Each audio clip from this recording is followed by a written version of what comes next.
तो बिल्कुल देख सकते हैं असम और पश्चिम बंगाल में भाजपा बहुमत के करीब हो चुकी है और औपचारिक घोषणा जो है वो भी हो जाएगी कुछ ही देर में। लेकिन देख सकते हैं करनाल के भाजपा कार्यालय में देख सकते हैं जीत का जो जश्न है वो मनाते नजर आ रहे हैं। भाजपा जिला अध्यक्ष है करनाल मेयर रेणु बाला गुप्ता देख सकते हैं पहुंची है जिला करनाल में। देख सकते हैं भाजपा भारतीय जनता पार्टी जीत का जश्न जो है वो मनाती हुई नजर आ रही है।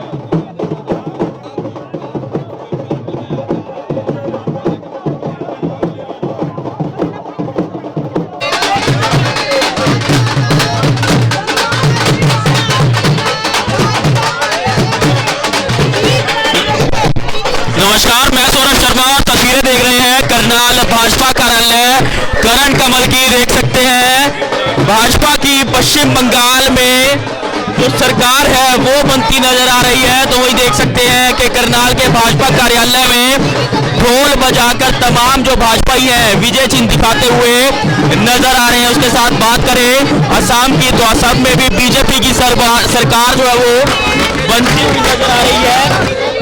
बात करें पौंडीचेरी की तो वहां भी कहीं ना कहीं आपको बता दें कि एनडीए की सरकार जो है वो बनती हुई नजर आ रही है। फिलहाल देख सकते हैं। बहुत बधाई देना चाहता हूं आपके माध्यम से और बंगाल की जनता का विशेष तौर से धन्यवाद करता हूं कि उन्होंने इतने जुल्म सहकर वहां पर इतने अत्याचार हुए हमारे कार्यकर्ताओं पर, वहां की जनता पर भी, तो उनका भारतीय जनता पार्टी को जितवाकर उन्होंने राम को राज्य में राम राज लाने का काम उन्होंने किया है। मैं उनकी जनता का कोटि कोटि धन्यवाद करता हूं बंगाल के कि उन्होंने भारतीय जनता पार्टी को जितवाया है।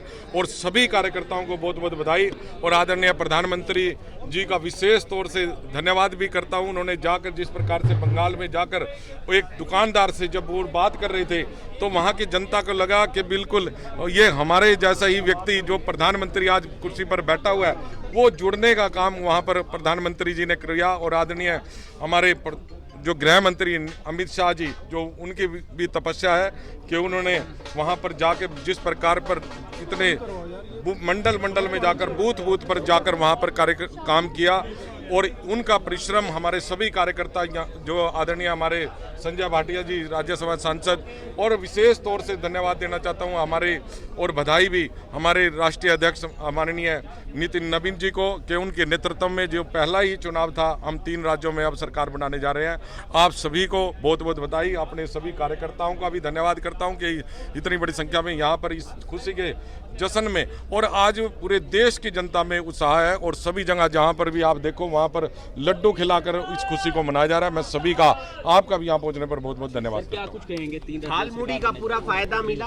देखिए, ये जो जीत है ना, ये बंगाल के उन भारतीय जनता पार्टी के कार्यकर्ताओं के लिए श्रद्धांजलि है, डॉक्टर श्यामा प्रसाद मुखर्जी जी के लिए श्रद्धांजलि है, जिन्होंने बंगाल को बंटवारे के समय में बचाया, वरना ये बंगाल भी पाकिस्तान के हिस्से में चला गया होता।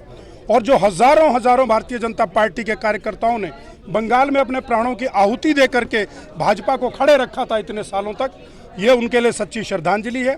पूरे राष्ट्र आज ये मान करके चलता है कि अंग्रेज़ों के जाने के बाद बंगाल आज़ाद आज हुआ है, क्योंकि सांस्कृतिक राष्ट्रवाद की जो बात भारतीय जनता पार्टी करती थी, अंग्रेज़ों की गुलामी के बाद कांग्रेस ने गुलाम बनाया, कांग्रेस के बाद वामपंथियों ने बंगाल को गुलाम बनाया और उसके बाद तृणमूल कांग्रेस ने बंगाल को गुलाम बना करके रखा हुआ था। मैं इसको बंगाल की आज़ादी का नाम देना चाहूँगा कि आज बंगाल मुक्त हुआ है ऐसे शासन से जो भ्रष्टाचारी शासन था, जहाँ पर जनता का दुराचरण होता था, दुराचार उनके साथ होता था, उनके अधिकारों का हनन हुआ था।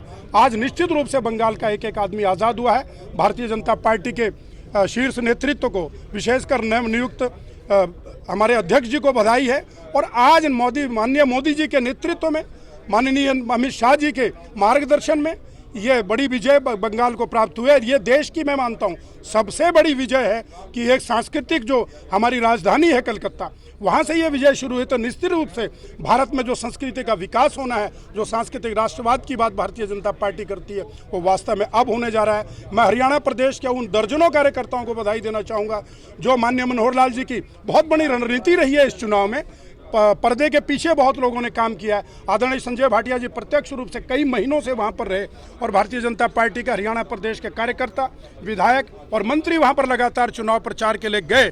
उन सबको विशेष रूप से बधाई कि हरियाणा का ये बहुत बड़ा योगदान बंगाल की विजय में रहा है। आपसे मीडिया बंधुओं का विशेष कर आभार व्यक्त करना चाहूँगा।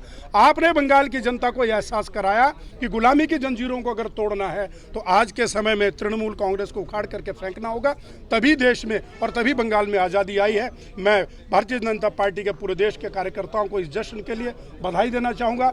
अपने करनाल जिला के जितने भी पदाधिकारी आए हुए हैं और जितने भी कार्यकर्ता यहाँ पर आए हैं और जो अपने अपने मंडलों में और अपने अपने स्थान पर विजय का इस उल्लास को मनाने जा रहे हैं, उन सबको बहुत बहुत बधाई है।